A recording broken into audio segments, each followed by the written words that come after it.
Hi guys, welcome to my channel. Before starting, subscribe and like the videos, it really helps a lot. The content from this video are taken from the web novel and manga series of Mushoku Tensei Jobless Reincarnation. Now please enjoy the video. Part 5 now. Dinner has ended and our visitors have left, the two of us are alone. It's the beginning of a sweet time. Sylphy in the daytime as Fitts senpai is imposing. Looking from a distance and it's enough to turn tail and avoid getting near. But she comes desiring attractiveness and integrity from me. In contrast, that Sylphy, at night, is derriere, moreover submissive. She'll listen to whatever I tell to her, even if I carelessly desire something extraordinarily abnormal, moreover perverse. By the time I word that, she's already willing to respond to it. Sylphy's opinion was that it's completely normal compared to the people in the Asura royal palace. Sylphy never makes any requests of me from her side. On the contrary, all the things Rudy wants to do are things that I want to do. After she says such things, my reason is beaten down. Honestly, I feel like my reason has been blown away numerous times and I've ended up doing everything I please. However, if I take advantage of that and do whatever I please, then I can't help the feeling that I'm treating Sylphy as an object. That is, I really like erotic things. This sort of situation is something I always dreamed of. But, however, Sylphy is my wife. She's a person who has her own individuality. There's no way it's good for me to do as I like. Dignity, right? I want to respect her dignity. And that's what I think, but I can't oppose the seduction. If she looks at me with those clouded eyes and says something like, "It's fine if you don't endure it," I already feel that trying to be patient is absurd. I'm a weak person. The words I wanted to try saying once in my life, the words I wanted to be told once in my life.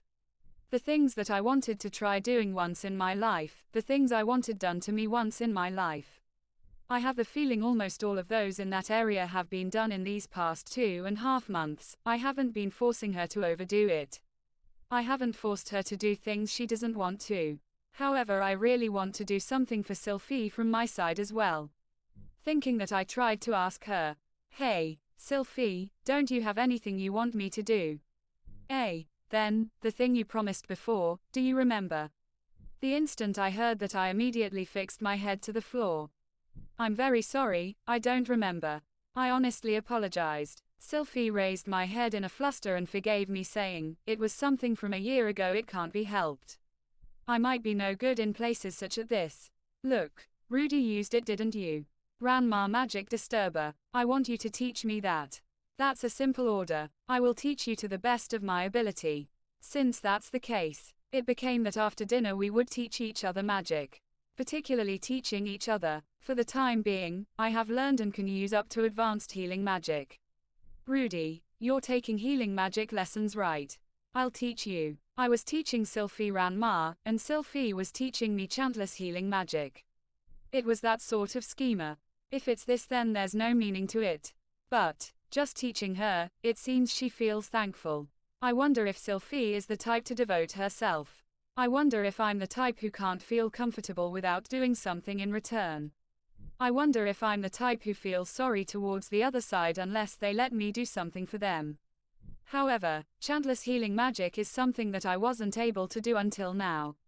I decided to gratefully accept her teaching me. Well, I'm sure it will be fine if I watch over Sylphy's situation again and then propose something.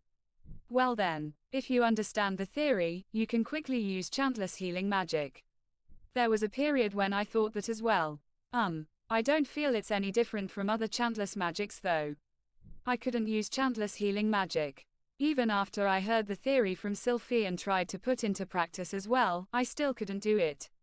Rudy, could it be, when you're receiving the technique, you can't understand the sensation of it? Now that it's come to it, I finally hear it. It's something I realized after it was pointed out, but nothing can be done about the fact that I can't feel even a part of the flow of magic power in regards to healing magic. Healing magic is when you touch the other side's body and then send a flow of your own magic power inside. The magic power you send causes a change in the other side's magic power and fixes the wounds.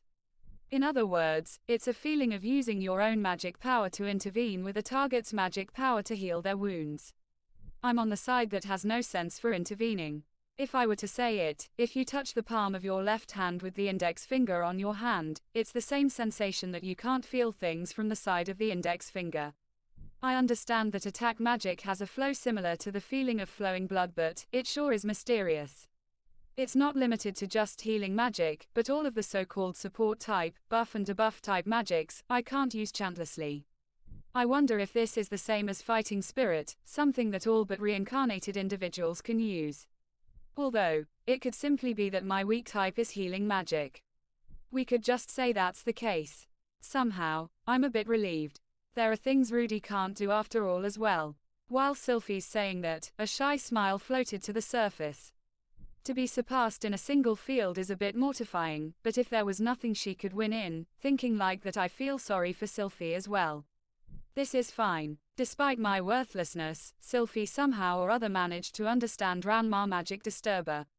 It seems it will still take some time before she can use it, but I'm sure eventually she'll be able to use it in actual combat. Sylphy is excellent as a student. Eris, Ghislaine, Zanoba, Julie, Ranoa, and a variety of others I've taught magic to, but I feel that Sylphy's growth rate was the fastest of them all. She might be a variety of genius as well.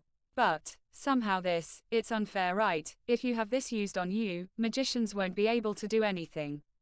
Well, technically it is a technique one of the 7 world powers used after all. Is that how it is?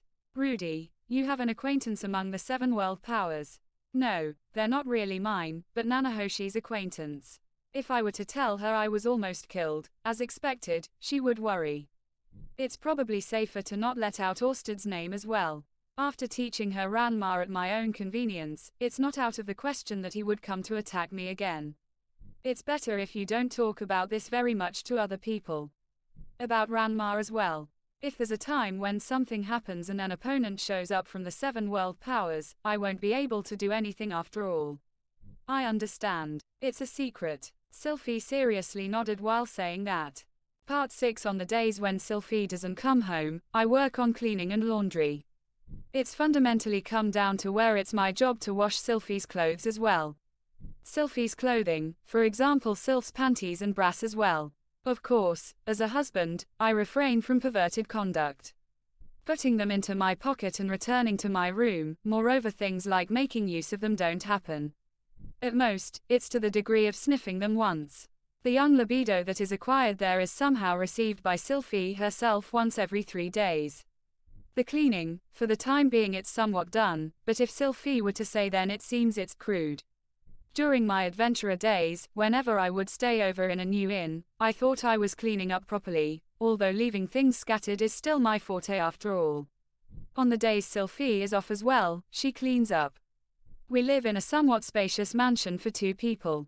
Since there are many unused rooms, it's difficult.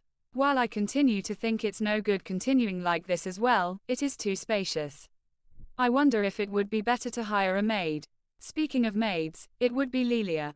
I wonder if it's about time for Paul and the others to meet with Zenith. It was 3 years ago when Elinalise and the others found out Zenith's location. From there they cut across the magic continent, supposing it took them 1 or 2 years to arrive in Milishan. Begarito continents, Labyrinth City Lapan was it again. I think it wouldn't even take a year to get from Milishan to there. The first time I sent a letter out was 1.5 years ago. If it arrived then I feel it's about a good time for me to receive a letter in response though. Still too soon I guess. Elinalise said not to worry about it, but I'm a bit uneasy. I'm uneasy, but Roxy is moving as well. Rather than me going to search in a panic, I'm sure it's better to wait solidly for now. After giving it some thought, since Binner Village has disappeared, Paul and the others have lost their house as well. It's fine if they intend to live in Milishan as well, but if they intend to come over here, then it might be good to live together in this house as well. As an ex-NEET, thinking of supporting my parents, it's somehow emotionally moving. Though it would be hard to give up this love nest reserved just for Sylphy and myself. That's it guys, thank you for watching, subscribe if you want more and don't forget to like the videos.